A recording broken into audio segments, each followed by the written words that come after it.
there's a way to make an entrance. This is my destiny. It was now a conspiracy of witches. Download Vivaldi today.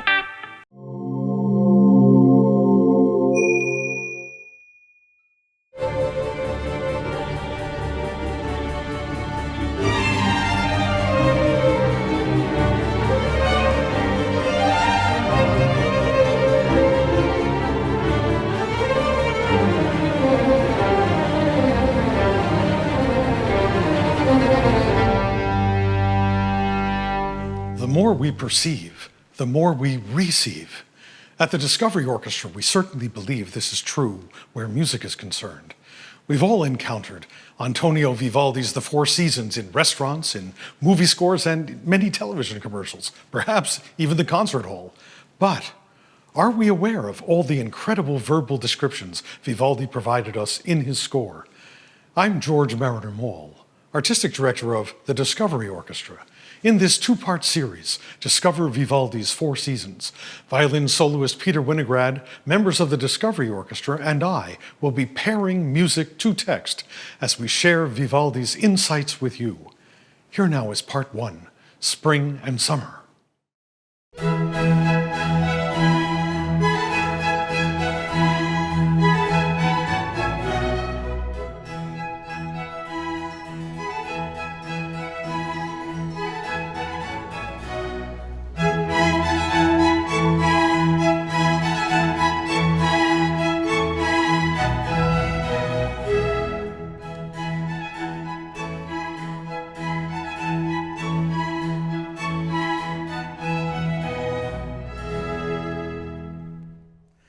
How incredibly familiar this music is. It's been used in television commercials and in film scores. Vivaldi's Le Quattro Stagioni, the Four Seasons, is likely the most well-known musical composition from the Baroque era, and it's certainly Vivaldi's most famous composition. When it was revived in the early 20th century, or mid-20th century perhaps, the Four Seasons became enormously popular. In fact, there have been about 1,000 recordings of this work made since the first recording in 1939. So why, you might ask, is the Discovery Orchestra presenting a televised exploration of this music? Because many people are not aware of the detailed verbal instructions which Vivaldi placed into the music. And not only is there a descriptive sonnet appropriate to each season, preceding each concerto in the score, there are also excerpted words from the sonnets and other descriptive phrases that are liberally scattered throughout the score in various places, just written right over the music. At Discovery concerts, we like to ask our live audience, as well as those at home, to respond in physical ways to verify that they've noticed various details in the music. Now, if for some reason any of these responses are not easy to do or whatever, feel free to improvise a response of your own. Wiggle your fingers or raise your eyebrows at us or whatever you might want to do. You decide. So let's jump right in and discover some of the wonderful ways in which Vivaldi portrayed musically his verbal intentions. Right from the start of the first season, spring, Vivaldi writes, "Giunte la primavera." Spring has arrived. And to musically portray this, he gives us our familiar music.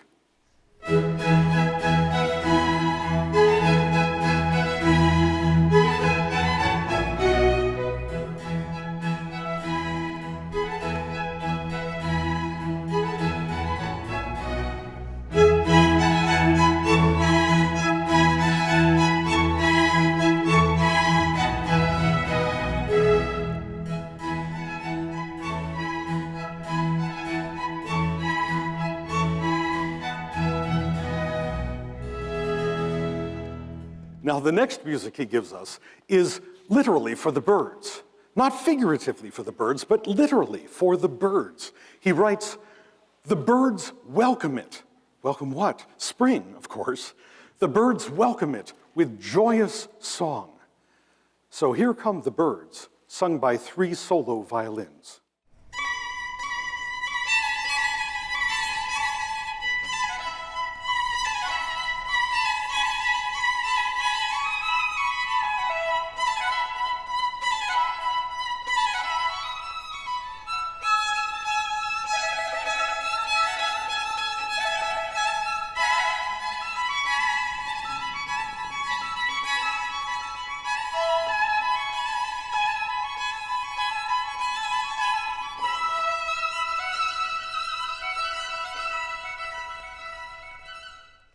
When composers write their musical compositions, they always have schemes or plans in mind.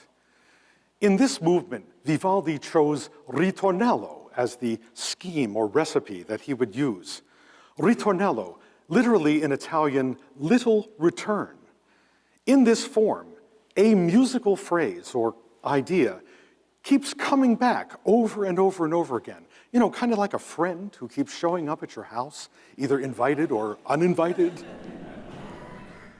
Just to assure us that you have actually been paying attention, we're going to start with the birds. And we'd like you to raise your hands when you notice that the ritornello, the spring has arrived music, has come back.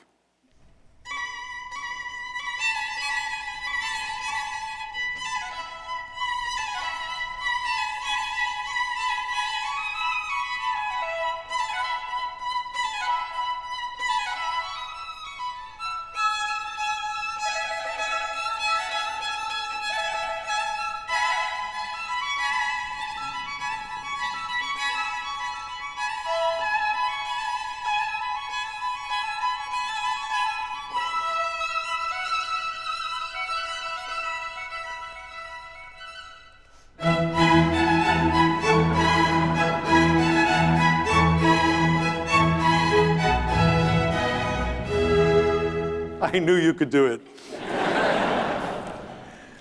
The next thing that Vivaldi writes for us are these words. Sweet murmuring streams flow due to the breath of the zephyrs. Now the zephyrs, as you may remember, or not, are gentle breezes. They're usually depicted in artwork with clouds that have faces. Have you seen these, perhaps? They have their lips puckered out and their cheeks are all extended. They're going, you see them blowing in the sky, the zephyrs. Well, in any event, they cause these streams to murmur along. Think about for a moment what kind of music you would create to describe these murmuring streams.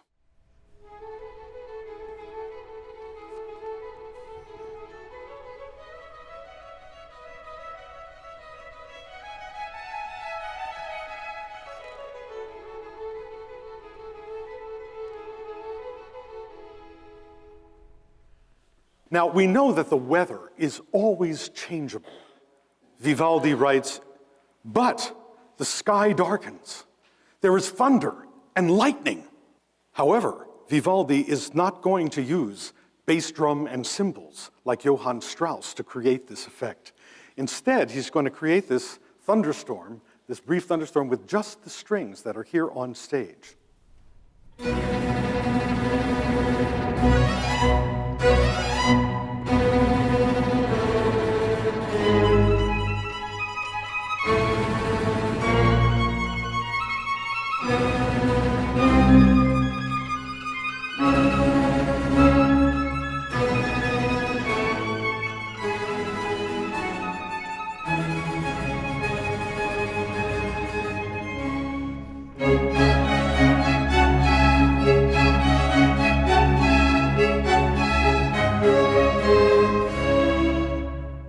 Of course, the thunderstorm briefly passes by, but I wondered whether you noticed, is there anything that was changed about the ritornello? How was it different?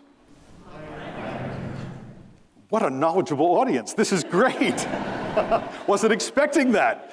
Yes, it was changed to minor. If it were written in major, it would sound like this.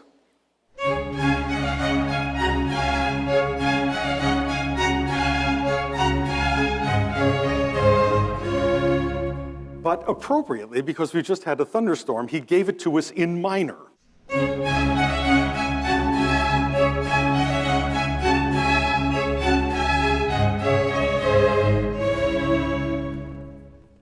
I'd like to introduce Dr. Jamshed Barucha, president of Cooper Union in New York City.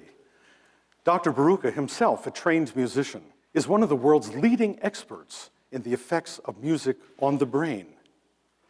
He has some thoughts about what might contribute to the effectiveness of Vivaldi's thunderstorm.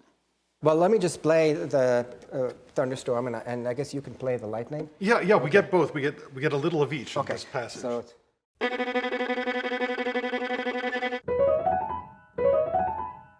So that really fast, rough, rapidly repeating, scraping sound. What does that do to it? It's going to entrain oscillators in the brain that respond to that rapid movement. I know as a practicing musician that obviously music is affecting me physically, but I have always wondered what's going on in our brains when this is happening. Music and movement are intricately connected. If you put somebody in an MRI machine and play music, even though they are lying absolutely still, if you look at a functional brain scan, you are likely to see activation of motor cortex in the cerebellum of the brain, both of which are involved with movement and timing and coordination of movement. And so just the act of listening to music seems to stimulate in the body circuits that drive movement of the body. Fast-moving notes are likely to cause literally a physiological arousal, which makes the brain vigilant that something unusual is happening. And the brain says, is this bad or is it a good kind of arousal? And then the frontal lobes kick in and they scan the environment, and if it's safe, they say, okay, this is fine. And that's the beauty of music and the arts as a kind of a simulation of experience and a simulation of emotional action without the actual action that normally you would experience. As you probably noticed up to this point, with an ensemble, an orchestra that is this small, they can conduct themselves. And I hope you also noticed the virtuosic playing of our violin soloist Peter Winograd during the thunderstorm.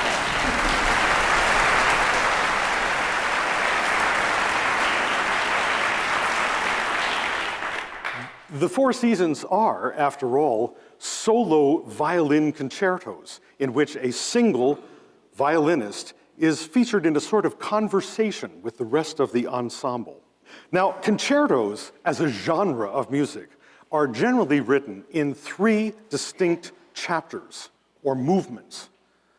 In the second movement of Spring, Vivaldi writes these words: "On the meadow, under rustling trees, the shepherd sleeps. His faithful dog is nearby." We'd like you to meet each of the 3 characters in this second movement, one character at a time. So we're going to start with the rustling trees.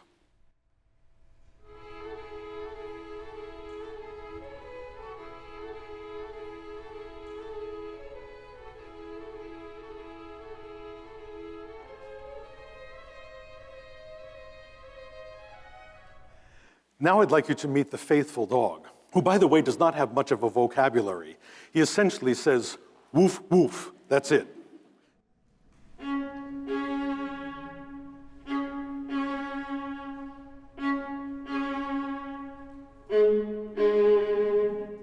And so the only character left, of course, is the sleeping shepherd, played by the solo violin.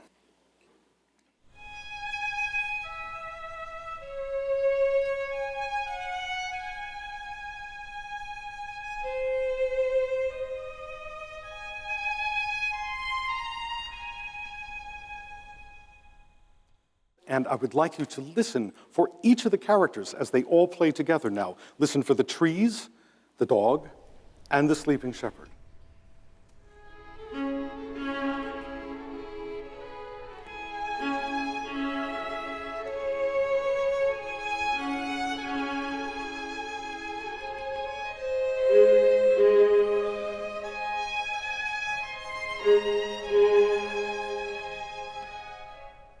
At the beginning of the third movement, Vivaldi writes the words, pastoral dance, and these additional words, to the sound of the country bagpipes, nymphs and shepherds dance under the brilliant spring sky.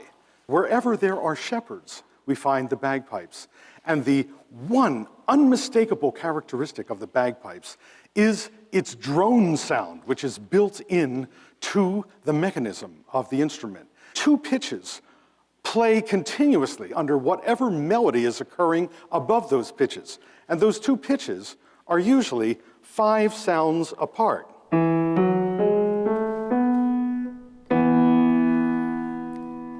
What Vivaldi does is have the violas, cellos, and the bass sound these pitches to give us the drone effect of the bagpipes. Listen to them play it.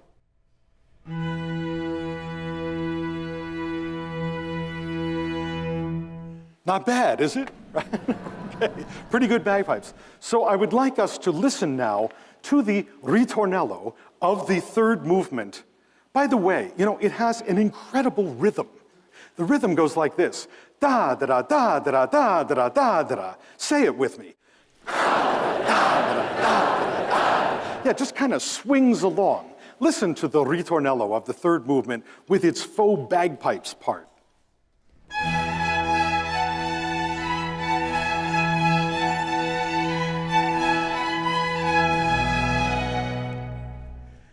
Here again is Dr. Jamshed Baruka.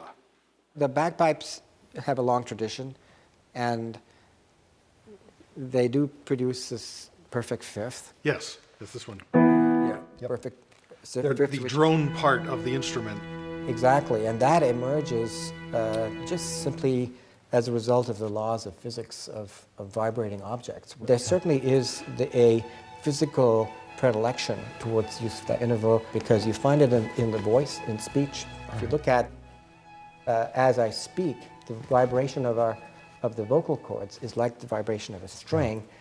You will see the string vibrating at a frequency that produces the pitch you hear it at, but you will also see the string vibrating at a frequency that produces the octave above and the perfect fifth above that. The perfect fifth is a very relaxing interval in and of itself because it's so familiar, and the brain loves familiarity. We're going to play the entire concerto. Those of you who are watching on television will be able to find listening guide information on the bottom of your screen.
Have you ever been so warm, so hot in the summer that you didn't even want to move? Vivaldi writes at the beginning of summer, during the season of the baking sun, people languish, animals languish, and the pine trees are scorched. Listen to how Vivaldi musically creates this condition under which we're so covered with perspiration that we barely want to move.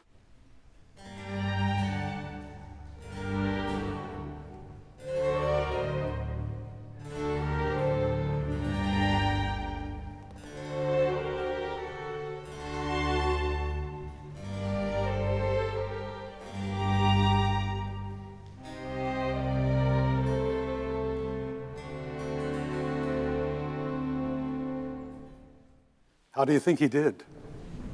The next thing he does is introduce a series of birds to us. Now, he actually gives us a verbal description of each bird in the score, but I'd like to ask you, which bird is this?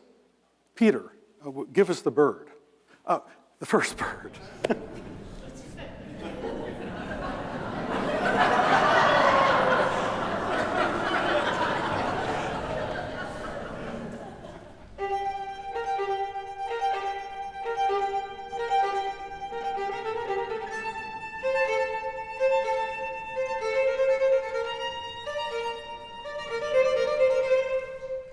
And that was Vivaldi's rather obvious imitation of the, yes, right, the cuckoo. Pretty obvious there. But before we can go on to the next birds, I would like to remind you that Vivaldi is again employing ritornello form in this movement as well. And just to make sure that you have absorbed the ritornello of the first movement of summer, what I'd like to do is start where the rest of the orchestra joins the cuckoo. And if you would, show us that you can tell when that baking sun reappears by raising your hands.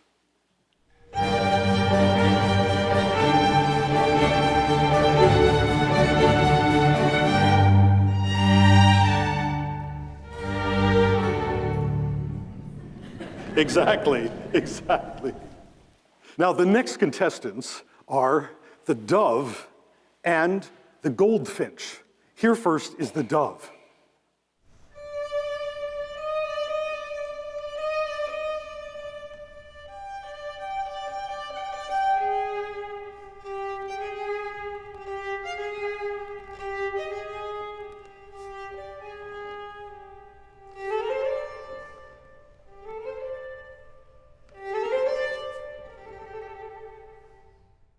And now the goldfinch.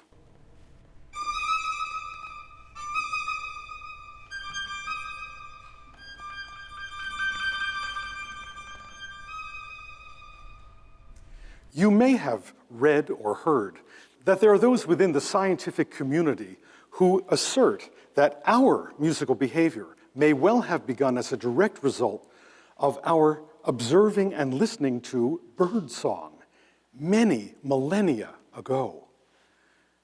I'd like to introduce Dr. David Rothenberg, musician and author of Why Birds Sing.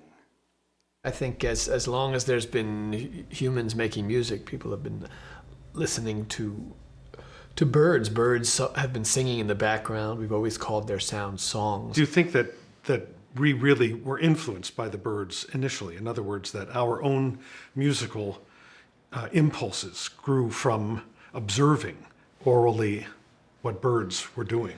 I think it's very, very likely that human music evolved from all this music around us as our culture developed. People throughout the world heard the sounds of birds as music and worked it into our sense of what we think is beautiful, what we think is harmonious. And I kind of believe that there's much more music in the animal world than there is language, that these birds are actually making music. Interesting. Because like a cuckoo song, it's simple, like woo, woo, woo, woo, but the bird is singing this over and over again, performing it. And for a reason, obviously. For a reason, but even the reason is in some ways less important than the sound, in a way. The reason of all these bird songs the males are singing to attract mates and defend their territories. It's all for the same reason, but why is there so much different music? Interesting. And that's where the cuckoo is remarkable in that it sounds so much like a little fragment of some notes that humans think of as being musical, and that's why, we hear it so fondly. He did give us these word cues written into the score, saying, here we now have the cuckoo, here we now have what he calls the gardellino, the goldfinch, or here we have the mourning dove. But the calls probably are very different than what he actually wrote music as, sort of poetic license on his part. That's right. Listen to the goldfinch as it naturally is. It's kind of confusing and warbling and busy.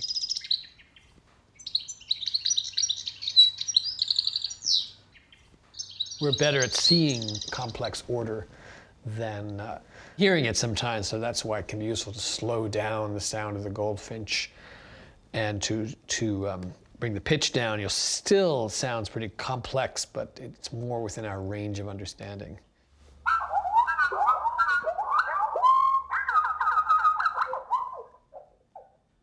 When I occasionally encounter a flock of birds, all making sounds at the same time, I'm assuming they're not singing at that point, or are they singing? If they were goldfinches, they are. They would, okay. With goldfinches, strangely, a lot of males will get together in a tree and all sing together. So you really do get this chorus effect. They do, yeah, and then it's unclear why they do that. That's not the standard explanation. Birds singing all together. So it could just be that they enjoy doing this? I would say they definitely enjoy doing it, in addition to all these other meanings. And I think any scientist who studied this, and there are some, will give you very specific, quantifiable information, what's going on in their brains to prove that they're enjoying it. Wow. There's a reason that humans call these things songs, is that we've recognized for thousands of years there's something very musical about these phrases that are repeated over and over and over again. The veery is my favorite. What's so interesting about the veery is this kind of common, easy to hear bird, I think whose name comes from the sound, veery.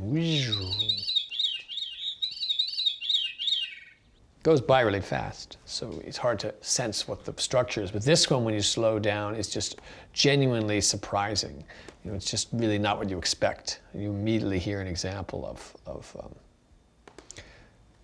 the music in nature, the music hidden in these bird songs that go by too fast for us to really grasp.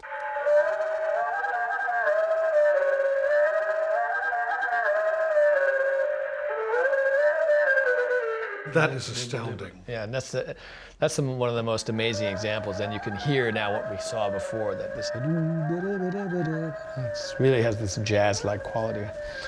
I was totally surprised that if you slowed it down, you got something like this. And this particular example really grabs people. Things like, there's things going on out there. There's this music out there in our backyards, and we're just not taking seriously enough.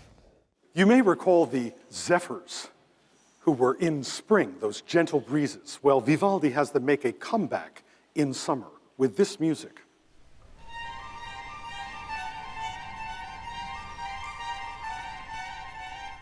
But a storm is brewing. Vivaldi writes, these gentle breezes are suddenly challenged by the vento borea, the north wind. We'd like to start with the zephyrs.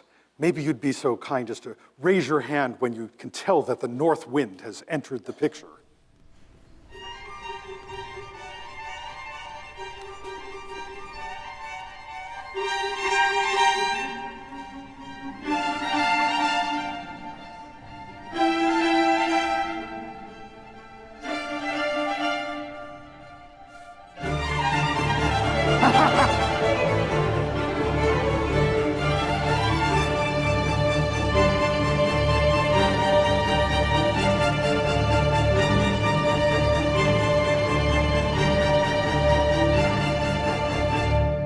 Now, after another Ritornello visit by the baking sun, Vivaldi writes these words. The young shepherd cries out for fear of the storm and his fate. And Vivaldi writes under the solo violin part, il pianto del villanello, the crying or weeping of the country boy. Now, he could have written, of course, some obvious imitation of crying, but he just writes some sad music. Here's a sample.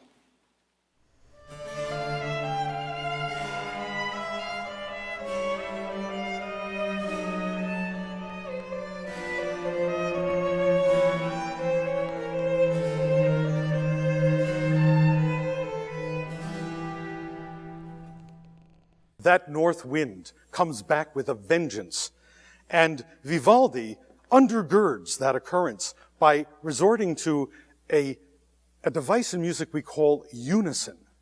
Unison occurs when everyone plays the same pitches at the same time.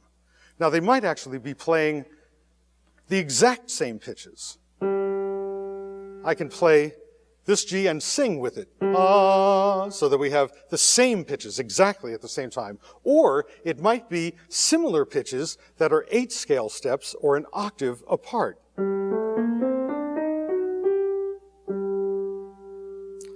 We call this unison at the octave. Now, many of you know that when we play different pitches at the same time, that creates harmony, as opposed to unison. Near the end of the first movement of Summer, the strings are playing in harmony, but Vivaldi suddenly changes to unison. It's very effective.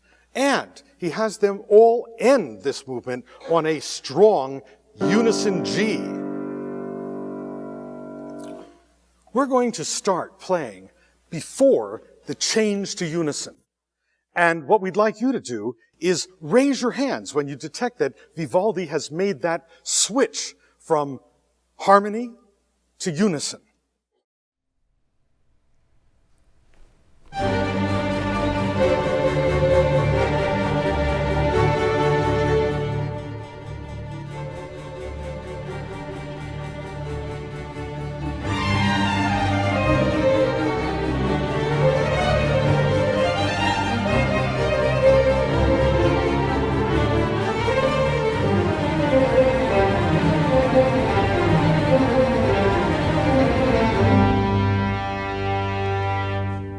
It's powerful unison.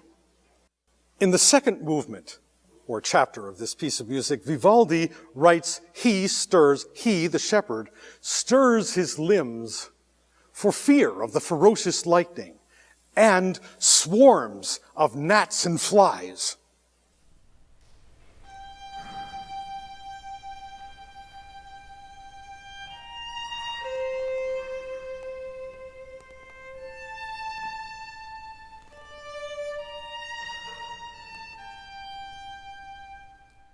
Now, if the next music be swarms of gnats and flies, you're going to have to use your imagination a little bit, I think. However, our principal cellist has another take on this. He thinks that this music is not the gnats and flies themselves, but the shepherd trying to move them away from his face. Have a listen to this music.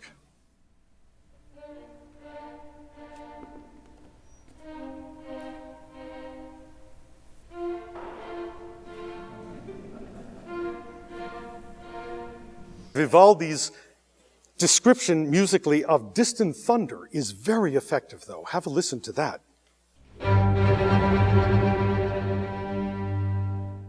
Hopefully you noticed that was in unison as well. Now, throughout the second movement, we have this juxtaposition of gnats and flies and distant thunder and Peter complaining about the situation, but we know what's going to happen.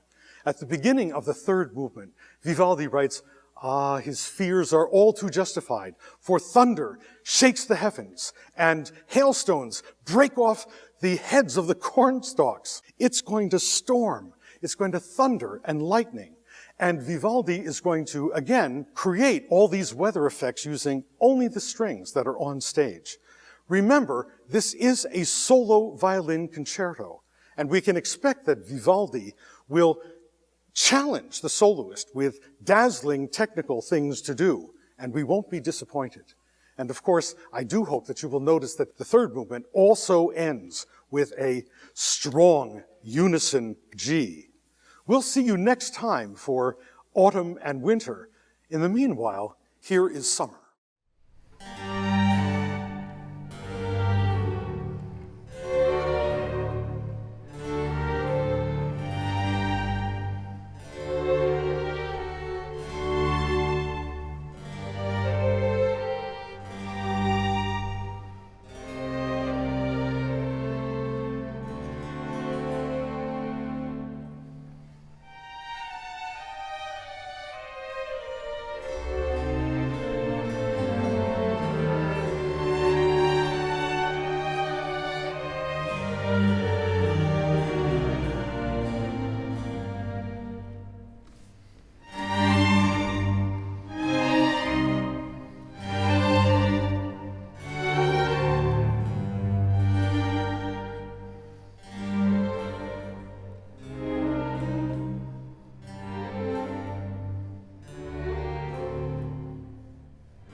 Thank you.